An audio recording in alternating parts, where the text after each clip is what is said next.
그 교수님 전화하고 근데 이제 구체적으로 뭐 아카데믹하게 무슨 개념을 설명해 주시고 이런 게 아니라 복지 정책에 대해서 설명을 하시니까 이해가 잘 되고 느낀 게 이렇게 또 설명하는 부분이 있구나. 저도 사실은 뭐 학교만 다니고 학교에 있지만은 저 같은 경우에는 뭐 패러다임이 계속 바뀌어 나가겠지만 이제 계속 레셔널 띵킹이죠. 과학적 사고 방식이 얘가 좀 이렇게 강요받고 연역 분합 따지고 이제 검증해야 되고 이제 그리고 학생들 좀 가르치고 있는데 이게 저게 이제 뭐 패러다임을 해요 모르겠습니다. 내가 내셔널인지 저쪽이 내셔널인지 모르겠고요. 어디가 주는지 모르겠는데 저쪽이 내추럴하다면은 자연적이라고 그러면 진화심리학이 이제 저게 이제 통섭이라는 접근 방법에 의해 가지고 저렇게 생각하는 관점도 있구나 그래가지고 많이 배웠습니다. 그래가지고 제가 이해하기로는 이제 그 자연 선택이 가장 중요한 것 같아요. 결국은 아까 또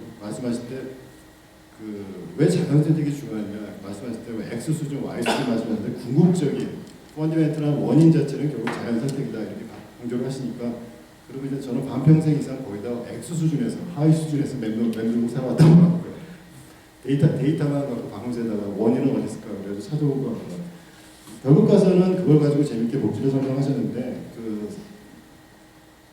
그 발표하신 내용을 보면은 저런 관점으로 설명하다 보면은 많은 부분을 설명할 수 있을 것 같고 기존에 뭐 정치학, 그 다음에 행정, 저는 행정학하고 있지만 옆에 계신 문 교수님 경제학 하시니까 할 말 굉장히 많으실 것 같아요. 경제학, 특히 경제학에 주는 파급 효과는 굉장히 충격이 클 것 같아요. 뭐 아는 게 방법론밖에 없으니까 세 가지 정도를 얘기한다면은 진화 심리학에서 얘기한다면 그동안 우리가 모든 걸 분석하려고 했을 때 복지정책 분석한다면 전부 다 합리적. 그러니까 사람은 기본적으로 이제 레셔널하게 생각을 하고 이기적이죠. 전부 다 이기적이고 그 다음에 남하고 이제 게임을 하든 거래를 하든 뭐 항상 효용이론 따라가고 이제 그런 식으로 분석하고 이제 그런 식으로 정책을 입안해 왔는데 설명한다는 사회문이 굉장히 많죠. 그리고 뭐 안 되는 부분 같은 경우에는 결국 우리는 뭐 가치다, 문화다, 특수한 상황이다 뭐 이런 식으로 설명을 했었는데 미시 수준에서는 다 설명을 못하겠지만은 나름대로 거시 수준에서는 다 포괄적으로 설명을 못하시겠지만은 아까 시작 자체가 소규모 공동 성비시대 수렵사회에서 사람 마음이 그렇게 자연 선택 과정에 해가지고 결정됐기 때문에 그런 본성, 기재, 뭐 네이처 하에서 그렇게밖에 할 수가 없다. 연대라 활동 자체가 그렇게 설명하면은 비시적인 수준에서는 설명력은 굉장히 높을 것 같습니다. 그리고 두 번째는 제가 불편한 게 항상 사고방식이 확률적 사고방식으로 살아왔는데 설명 자체가 이제 결정론적인 것 같아요. 진화심리학이 제가 잘은 모르겠는데 결정됐기 때문에 그런 식으로 그렇게 설계됐기 때문에 그렇게 상황이 그렇게 돼서 반응을 그렇게 할 수밖에 없다. 그래서 결정이 된 거에 대해서는 조금 불편하고 그다음에 X 수준에서 이제 우리는 저는 행정학을 했기 때문에 보면 이제 학습이라는 걸 굉장히 중요시하거든요. 학습에 의해서 아까 휴리스틱 말씀하셨는데 가치 판단 의사결정할 때 휴리스틱스 결국 사람은 자기가 경험이나 축적된 휴리스틱스에 의해 가지고 뭐 전문가들은 뭐 자기가 배운 전문 지식에서 결정을 하겠지만 일반인들 대상할 때 휴리스틱스가 중요한 자기 발견적인 기준 자체가 굉장히 중요한 결정 기준인데 이 휴리스틱스 자체도 자연 선택에 의해서 결정이 됐다라고 하는 거에 대해서는 휴리스틱스는 제가 생각할 때는 물론 진화적으로 계속 변해나가겠지만 시간적인 개념일 것 같아요. 그 부분이 조금 이해가 안 가고요. 그 다음에는 뭐 우리는 이제 항상 이제 데이터가 나오고 검증을 해야 되는데 이걸 어떻게 검증할 것인가. 진화심리학 자체를 우리가 어떻게 결국 실험을 해야 되는데 실험을 해가지고 검증하는 방법에 대해서는 뭐 중요한 건 아닌데 이제 그걸 언급하게 되고 싶어요. 그 다음에 이제 마지막 제가 이제 질문을 드리면 저도 이제 설명을 듣고 여러 부분에 이제 아까 점심 먹으면서 적용을 해보려고 그랬는데 연대, 협동 결국 이제 코퍼레이션 하는 자체를 결국 가서는 인간은 소규모 석기시대 소집단부터 시작해가지고 그렇게 살아왔기 때문에 현 거대한 사회 자체에 적용을 할 때도 1대1 또는 소규모 집단에서 진화적인 심리 상태가 아까 도와주고 이렇게 설명하셨는데 제가 볼 때는 거시적으로 보면 진화 심리학이 아니라 사람 자체가 혼자 사는 것보다는 생존을 놓고 봤을 때 결국 가서는 오랫동안 사람이 살아남기 위해서, 생존하기 위해서는 혼자 사는 것보다는 협동을 한다, 협동을 해서 같이 살아야 된다, 같이 돕고 살아야 된다는 자체가 그건 당연한 거 아닌가 이런 생각이 들어요. 제가 잘 모르기 때문에 그런 생각이 좀 들고요. 그 다음에는 문 교수님이 하실 말이 많을 것 같아요. 게임이나 프리즈너 딜레마나 이런 얘기. 네, 감사합니다. 네, 고맙습니다. 시간을 맞춰주셔서. 이용모 건국대 교수님 모시겠습니다. 제가 사실 이거 읽으면서 좀 정리를 해봤어요. 왜 그러냐면은 잘 모르는 분야고 한번 볼 때마다 그 전에 제가 생각하고 있던 게 자꾸 잊어버리고 그래가지고 토론에 와서 할 얘기가 제대로 머릿속에 정리가 안 돼가지고 좀 정리를 해가지고 그 시간에 맞춰가지고 이 정리해 놓은 거를 그냥 이렇게 좀 읽고 요약해서 말씀드리는 형식으로 토론을 하겠습니다. 지금 제가 일단 이 발표 자료를 놓고 이해한 것은 이 진화심리학 사실 굉장히 흥미로운 접근법이었는데 진화심리학으로 보면은 이 정책적 선호라는 게 인간 기질의 선천적 어떤 구조의 결과이다. 우리가 이제 원시 공동체 사회에 맞게 자연 선택되어진 어떤 그런 구조의 결과이다라는 거고 집단의 규범을 준수하는 개인은 선택받고 살아남고 즉 이제 개인은 살아남고 무인승차자에 대한 그것은 제재가 계속 보완되고 시행되어서 도태되는 선택받지 못하는 그 결과 이제 사회 공평성의 도덕관이 성립되고 선별적 복지와는 공평성을 중시하는 어떤 진화 심리학적 결과이다. 이렇게 제가 이해를 좀 해봤습니다. 그래서 이런 어떤 소규모 집단의 생존 전략의 결과를 가지고 국가적 복지 정책에 무의식적으로 적용하는 것은 바람직하지 않지 않냐. 이런 어떤 시사점을 갖고 있는 발표가 아닌가 싶은데 여기에 대해서 이제 제가 우리 차 교수님도 말씀해 주셨지만 좀 이제 틀린 어떤 현상에 대한 접근 방법이죠. 이 어떤 정책의 선택이 진화론 쪽으로 봐서 원인으로 규명하는 부분보다 어떤 목적론 쪽에서 사후 추론하는 방법은 어떨까 하는 생각을 해봤습니다. 정책이 위반되고 실행될 때는 그 정책이 추구하는 어떤 목적이 있고 가치가 있을 텐데 예를 들어서 그 가치가 어떤 도덕성과 정의성의 실현이라면은 그것을 가장 잘 실현할 수 있는 어떤 정책은 무엇일까? 이런 어떤 목적론에 의해서 정책이라는 부분이 선택된 거지 이렇게 진화의 결과로 이렇게 될 것이다라고 설명하는 것만으로는 좀 부족하지 않나 하는 이제 생각을 해봤고요. 만약에 그 정책이 추구하는 근본적인 그런 가치가 도덕성이고 정의관이고 또 해결해야 될 문제가 그런 것이라면 이런 어떤 생물학적 진화만 가지고 보기는 좀 부족하고 어떤 문화적 진화, 사회적 학습에서 오는 문화적 진화도 함께 고려해야 되지 않나 하는 생각을 합니다. 생물적 진화가 결국은 문화를 초래한 것이겠지만 이 생물적 진화와 사회적 학습에 따른 문화적 진화가 같이 진행되고 있는 것 아닌가. 즉 새로운 환경에 우리가 이제 적응하면서 어떻게 보면 또 생물적 진화의 방향성이 이렇게 영향을 받지 않는 것인가. 그렇다면은 우리가 지니고 있는 이런 인간이 원래 갖고 있는 선천적 기질에서 사회적 학습에 의해서 영향을 받는 어떤 기질이 발현이 돼가지고 어떤 정책적 결정으로 이어진 것은 아닌가. 이런 생각을 해볼 수 있다는 거죠. 그렇다면은 이 복지 정책을 진화 심리학적에서 본 이 방법에는 좀 한계가 있는 것 아닌가.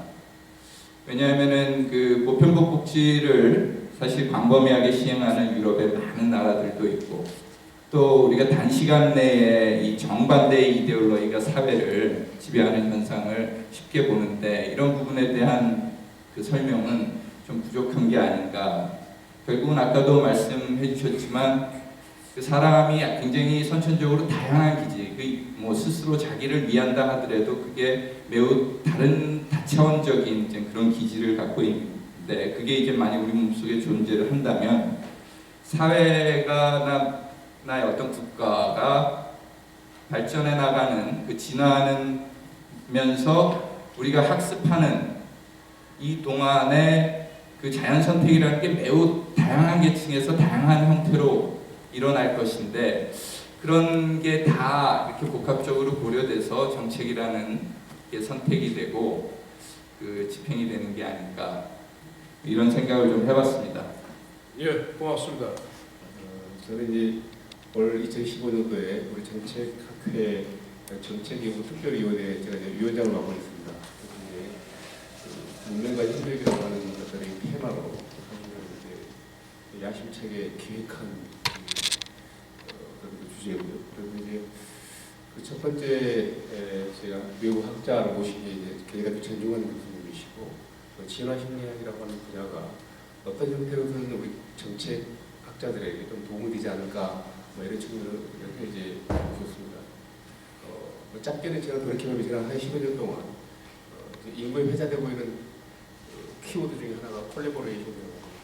이 콜래보레이션이 지난 200여 년 동안 좀 잊혀진 개념이었다가 최근 10여 년 동안 진화 심리학뿐만 아니라 많은 학문 기사에서 거의 주류 학자들과 또 주류의 어떤 아이디어 생각들과 경쟁을 할 정도로 지금 보편화되고 있다. 이제 그런 측면에서 진화 심리학도 이제 그런 것들을 보고 있다. 그런 말씀이고요. 예컨대 그 1800년 초반부터 다윈이즘이 200여 년간 지배됐었는데 지금부터 100여 년 전에 말하자면 소셜 다윈이즘에 대항하는 새로운 관점이 있었음에도 불구하고 지난 100여 년 동안 좀 잊혀진 감이 없잖았었는데 지난 10여 년 동안 소위 말하는 그 크로포트킨인가요? 러시아의 학자이죠. 뮤추얼 에이드라고 하는 그 저자 그분 지구의 한편에서는 다윈만큼의 유명한 분입니다. 그분들이 이제 회고되고 있다. 도대체 협력이라고 하는 게 당위적인 이야기인지 아니면 인간의 본성의 한 부분인지 뭐 그런 논의가 되고 있다는 측면에서 또 본질적인 논의를 좀 듣고 다니고요. 오늘 발표 정말 고맙게 좀 잘 들었습니다. 시간관계에서 제가 이런 얘기를 한번 들었는데 제가 최근에 경험한 이야기인데요. 제가 온라인 수업 중에 이제 토론 주제로 이렇게 물어봤습니다. 복지 정책에 대해서 참 말이죠. 상당수 학생들이 평등 지향적인 성향을 나타냅니다. 제가 제 생각에도 한 반반 정도 나올 거라 예상했는데 거의 한 90% 정도 학생들이 세금을 많이 내야 한다. 복지 정책이에요. 제가 연이어 바로 토론 이유를 올렸습니다. 그 토론 이유 주제는 뭐냐면요. 가상 이야기이긴 하지만 여러분들이 시험을 봤을 때 그 시험 점수의 50%를 일단 내놓고 그 50%를 공동 점수로 하고 그걸 n분의 1로 나눠서 자기 점수에 합쳐져서 최종 점수로 하는 안에 대해서 예컨대 90점을 받은 학생은 45점이 자기 점수고 나머지 45점 내놓고 전부 합쳐서 n분의 1로 나눈 다음에 공동 점수를 붙이는 거죠. 만약에 공동 점수가 30점이라고 한다면 그 친구는 이제 75점이 되는 거죠. 자, 이 안에 대해서 찬성하느냐고 물어봤는데 놀랍게도 거의 대부분의 학생들이 반대합니다. 심지어는 복지정책에 찬성하는 학생들도 반대를 해요. 이게 아마 이제 우리 전종환 교수께서 발표하는 것처럼 가까운 100명 이내 소집단에서 이기적인 그 모습하고 내일이 아니죠. 먼 국가 공동체라든가 정책에 대해서 이타적인 모습인데요. 제가 이제 아까 발표를 드리면서 그런 생각을 했죠. 우리 복지정책을 원시 수렵사회의 어떤 그런 심리적인 어떤 그런 메커니즘으로 설명하려고 했던 것들이 크게 틀리진 않은데 실질적인 상황에서는 좀 다를 수도 있다 이런 생각이 듭니다. 이게 이제 아마 이제 이 자체도 어떤 의미의 진화의 사물일 수가 있는데요. 그런 측면에서 이제 약간의 한계를 그 다른 교수님과 똑같은 생각이 드는데 그 정책 선호가 소위 말해 진화론적 결정론으로만 설명할 수 없는 부분이 있고요. 예를 들어서 진보다 보수다 뭐 이런 관점에서만 예컨대 정책을 바라보는 것도 한계가 물론 있다. 저는 그렇게 생각이 들어서 오히려 이제 우리 정 교수님의 발표한 내용들이 어떤 의미로 정책학자들에게 큰 시사점을 주지 않는 예컨대 정책을 설계하거나 또는 홍보하는데 이 진화 심리학적인 관점을 좀 차용하면 훨씬 더 효과적인 어떤 그런 좀 도움이 되지 않을까 뭐 이런 생각을 해봅니다. 우리 전종환 교수님께서 얼마 전에 한 1월 달인가요? 제가 그 기사를 보니까 스티븐 핑거라고 학자가 있습니다. The Better Angels of Our Nature라고 하는 정말 최근에 히트를 친 책인데요.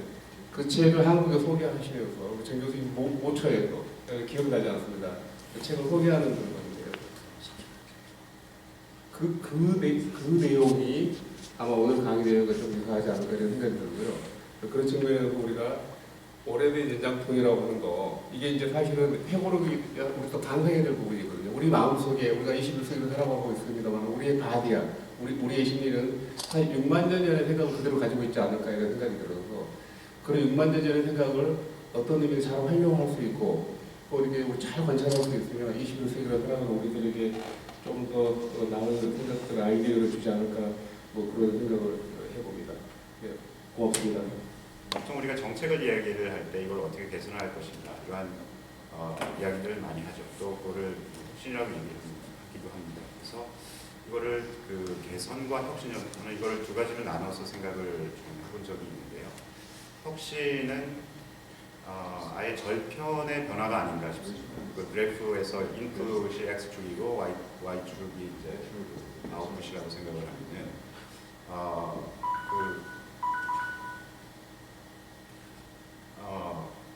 이 절편의 변화 자체가 이제 혁신이라고 생각이 되고요.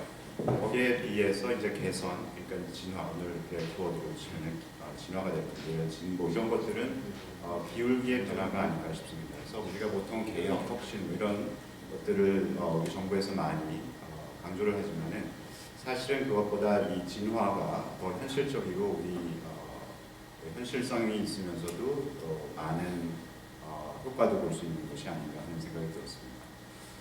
오늘 그 여러 가지 말씀이 나왔었는데 진화, 협력, 보상, 처벌, 공존 뭐 이런 것들이 중요한 키워드가 아닌가 싶습니다. 근데 그런 것들을 공통적으로 보니까 결국에는 저는 이게 사람의 마음을 어떻게 움직이는가, 사람의 마음이 어떻게 작동하고 있는 것인지 그 기제를 알고 그 다음에 그 기제를 적절하게 찾아서 버튼을 누르게 되면은 그것이 결국에 이제 정책이 되는 것이겠죠. 그래서 이러한 그 적절한 진단에 있어서는 굉장히 이 생물학 또 진화 심리학과 같은 것이 큰 도움이 되겠다 생각이 됩니다. 반면에 이제 그 진단에 의한 처방은 우리들의 몫이겠죠. 네, 전주환 교수님의 몫이 아니라 우리의 몫인 것 같습니다. 정책학자들이 해야 되는 것이 이제 처방인데요. 이 진화 심리학과 정책학의 그 어떤 공통점을 보니까는 결국에는 아까도 말씀을 해주셨는데 Y보다는 How가 아닌가 저는 그런 생각도 들었습니다. 어떻게 사람의 마음이 움직이고 이것을 적절하게 우리가 올바른 방향으로 계도할 수 있도록 정책을 세울 것이고 결국에는 How, 여기서 정책 수단의 문제가 아닌가 싶은데요.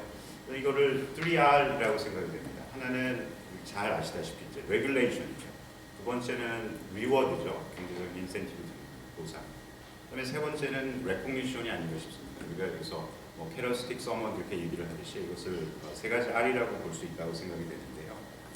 예를 들면 정책적으로는 regulation 여러 가지 있습니다만 다 생략을 하고 말씀을 드리면은 규제 협상 같은 것들이 지금 얘기가 되고 있습니다.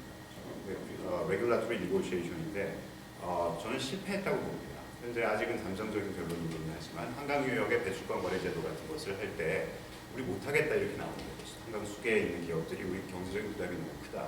그거를 절충, 협상 이런 거를 통해서 이제 우리 시대의 키워드니까요. 참여나 뭐 이런 것들 해보지만 실패했습니다. 기본적으로. 그래서 이것이 이제 앞으로 더 진화를 해서 어떻게 할 것인가, 이들의 마음을 어떻게 움직일 것인가 하는 것이 그 하나의 큰 이슈인 것 같고요. 그다음에 리워드의 예로 제가 떠올랐던 것은 신고 포상금 제도였습니다. 근데 이것도 절반의 성공이었죠. 예전에 그 교통 그 처벌 신고 포상금 제도를 실시했을 때 큰 냉장고 그 박스 마분지 같은 데 들어가서 구멍만 뚫어놓고 이제 촬영을 하기도 하고 도찰을 한 거죠. 그래서 뭐 멱살잡이도 나왔고요. 그래서 결국에는 이것을 금지시켰죠. 그래서 이 리워드 정책도 시민 정신을 훼손한다. 그래서 좀 절반의 성공밖에 안 된 것 같습니다.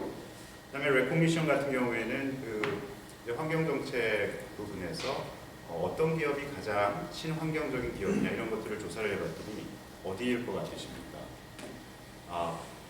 유한 킴벌리가 뽑혔습니다. 우리 강산 푸르게 한다는 그런 나무 심기 운동이고요. 또 풀무원도 탑5 안에 들어갈 것 같습니다.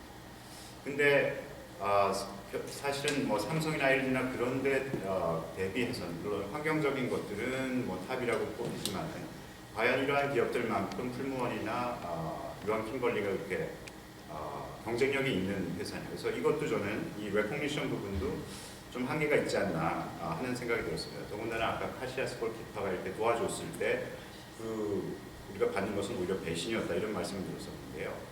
그러니까는 우리가 이런 CSR을 지금 한창 이렇게 이야기를 하고 있지만 이런 것 가지고는 이제 부족하다는 거죠.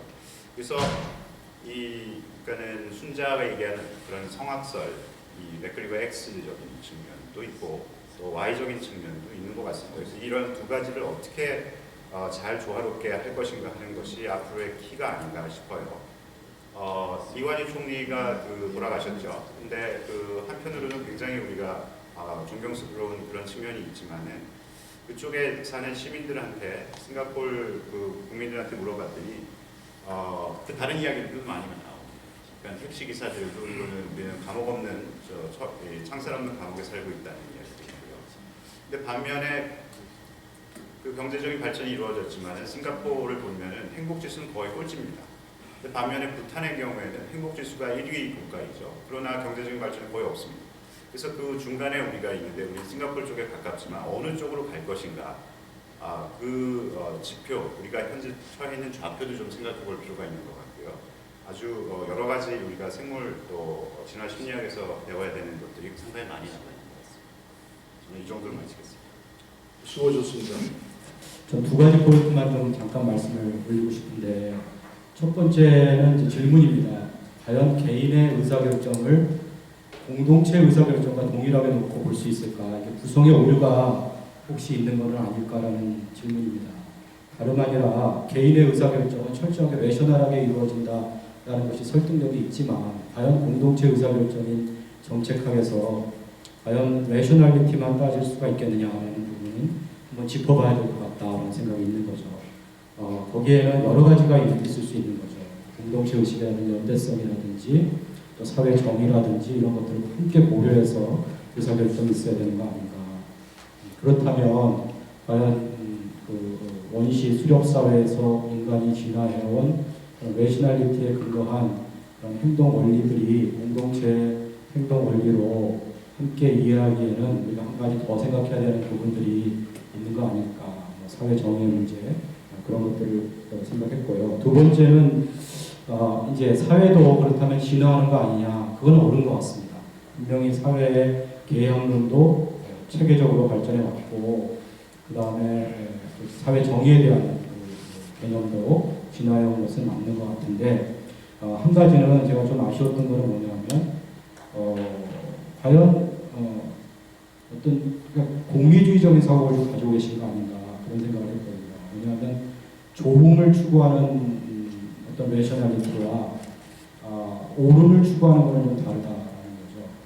조음을 추구하는 것이라는 건 자신에게 유익이 되는 것이라면 어떻게 보면 적극적으로 추구하고 공동체적으로 가장 자기 자신들 공동체적으로 유익이 되는 것을 추구하겠다 이런 입장일 수가 있겠고 잘 아시다시피 공리주의자들부터 시작했고 존 스튜어트 밀이라든지 그 다음에 제레미 벤담이라든지 발전시켜 오지 않았습니까?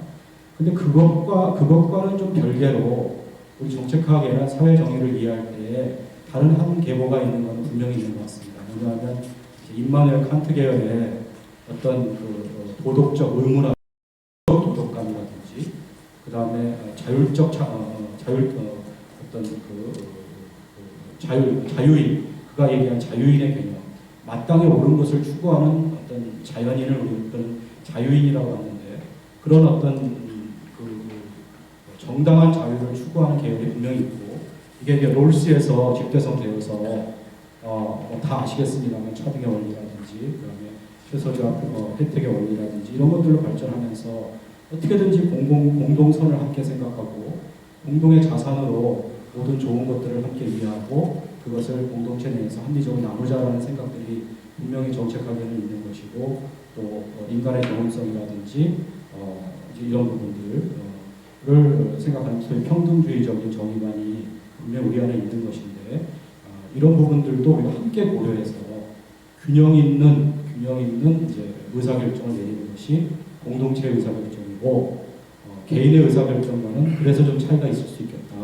좀 그런 생각을 했습니다. 이상입니다. 감사합니다. 수고하셨습니다. 예. 정말 훌륭하신 지적들, 질문들 제기에 감사드리고요. 제가 많이 지적을 해주셔가지고 하나하나 다 이렇게 말씀드리기보다는 좀 자주 이렇게 제기된 공통적인 주제들을 좀 제가 나름대로 그래서 제가 시간 관계상 이렇게 제대로 이렇게 말씀드리지 못한 그런 부분들 포함을 해서 한 서너 가지 정도로 좀 이렇게 묶어서 말씀을 드릴까 합니다. 그래서 첫 번째로 이렇게 기존에 특히 어떤 말씀 나오신 것 같은 고전 경제학에서 이런 인간은 이런 합리적인 존재라는 걸 가정을 하고 하는데 그거랑 관련해서 이런 진화 심리학의 입장 이걸 좀 제가 명확히 말씀드리면 좋을 것 같은데요.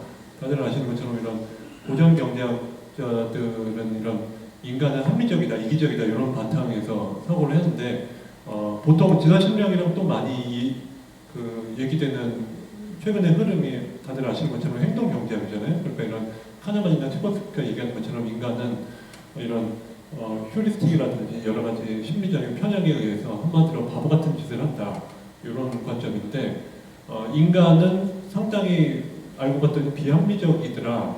인간의 한계가 많더라. 요거 자체에는 진화심리학자들도 동의를 하지만요.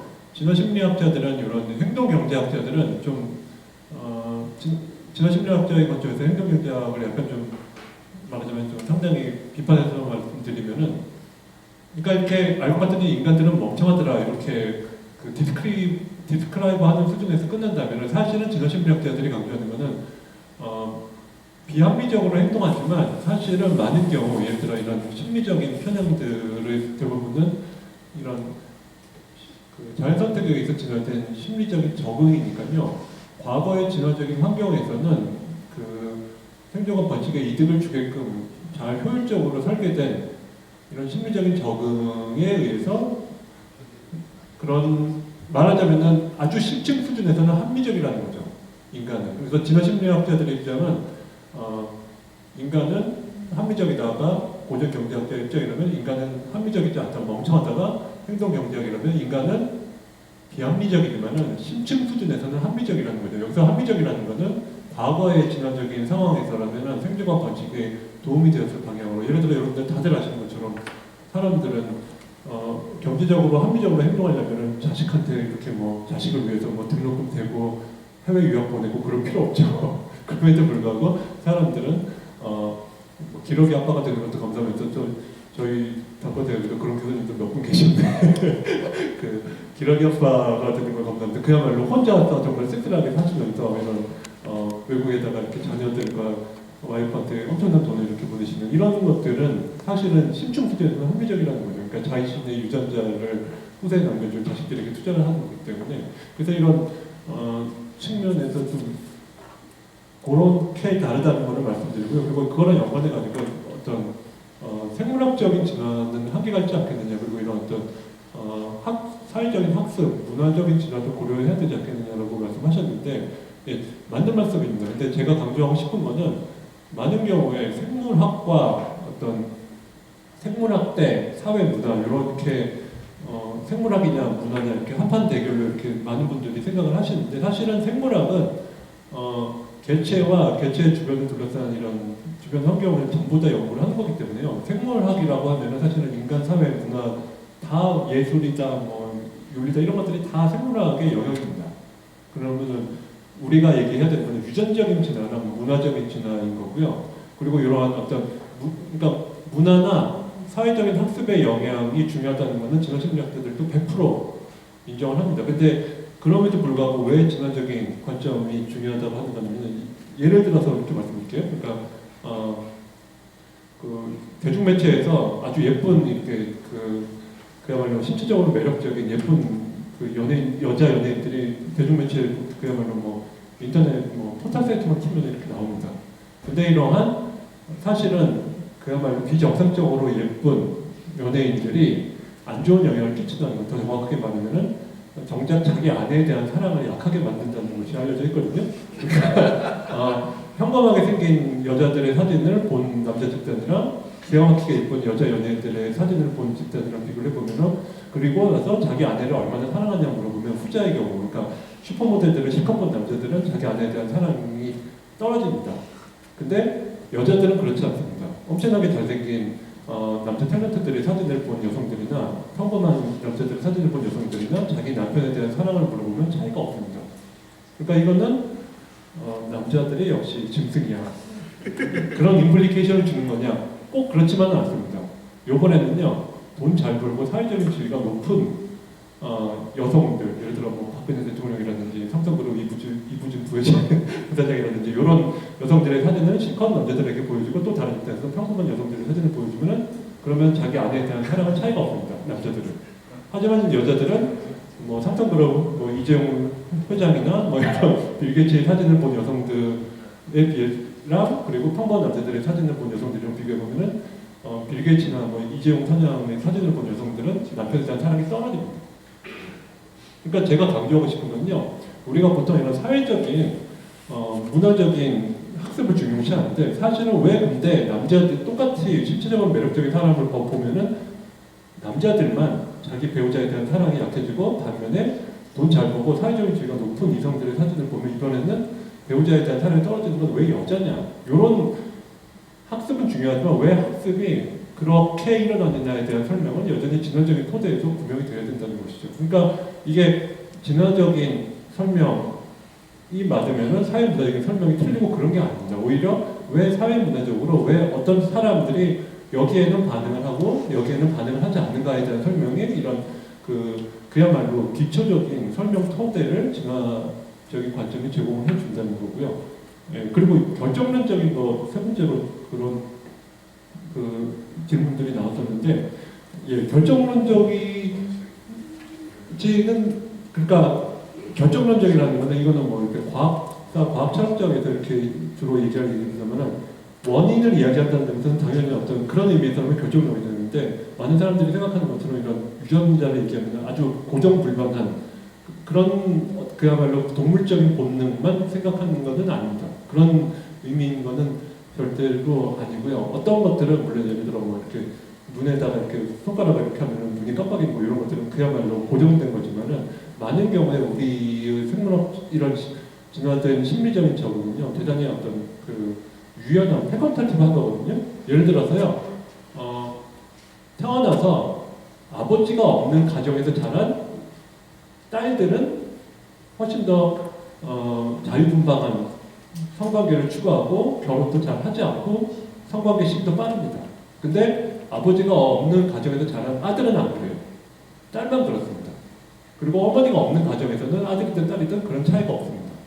그러니까 환경적으로 아버지가 없는 가정에서 자란 딸들의 경우에서는 부모의 특히 아버지의 투자가 예측 불가능하게 어려질 것이구나. 그리고 어른들, 성인들의 부부간의 결합, 장기적인 결합이 어렵겠구나. 이런 거를 인식을 하고 그래서 태어나서 만약에 아버지가 없는 가정이라면 딸들에 한해서만 이러한 식으로 더 빨리 성관계 시기를 갖고 더 많은 사람들과 성행위를 하는 그런 발달이 패턴타티브하게 일어나는 거죠. 그러니까 이런 어떤 이런 유전적인 진화를 얘기한다는 것이 반드시 어떤 그런 그야말로 이런 유전자 결정론을 얘기하는 것은 결코 아니라는 그런 말씀을 좀 드리려고 합니다. 그래서 제가 좀 혹시 제가 다 말씀 못 드렸는데 그래도 좀 제가 규명해야 될 게 있으면 좀 말씀해 주시면 제가 아니면 고맙습니다. 추가적으로 질문하실 분 있으십니까?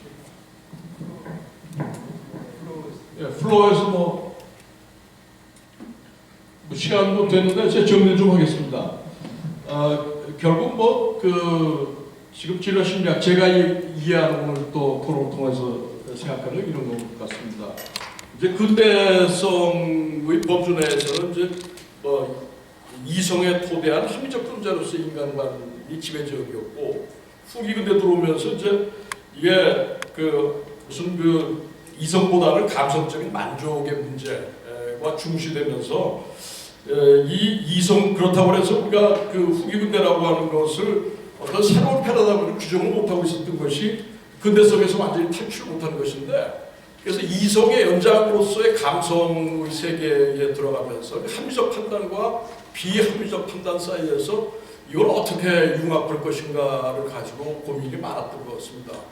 그래서 이제 그 사회학에서 쭉 나왔던 최근의 논의들을 이제 이게 그 소위 성찰적 존재로서의 인간이 아까 말씀드린 이를테면 도덕적 존재라든지 윤리적 존재로서의 깨달음이나 그래서 이제 인간이라고 하는 게 이성과 감성 이외에 영성이라는 요소가 있지 않느냐. 그래서 스피리추얼리티를 굉장히 중시하는 쪽으로 논의가 이제 진행이 돼 왔었는데 그 진화심리학은 지금까지 우리가 이제 사회학에서 미처 뭐 관심을 두지 못했었던 그 새로운 영역을 제시하고 있다, 새로운 패러다임을 제시하고 있다는 의미로서의 가치가 있는 것이 그런 그 감성과 이성의 세계 또는 뭐 그 근대 모순이라고 하는 걸 어떻게 융합할 것인가에 있어서 그런 그 이런 영성의 세계의 정반대편, 이를테면 생물적 존재로서 인간이 가지고 있는 소위 본능의 진화라고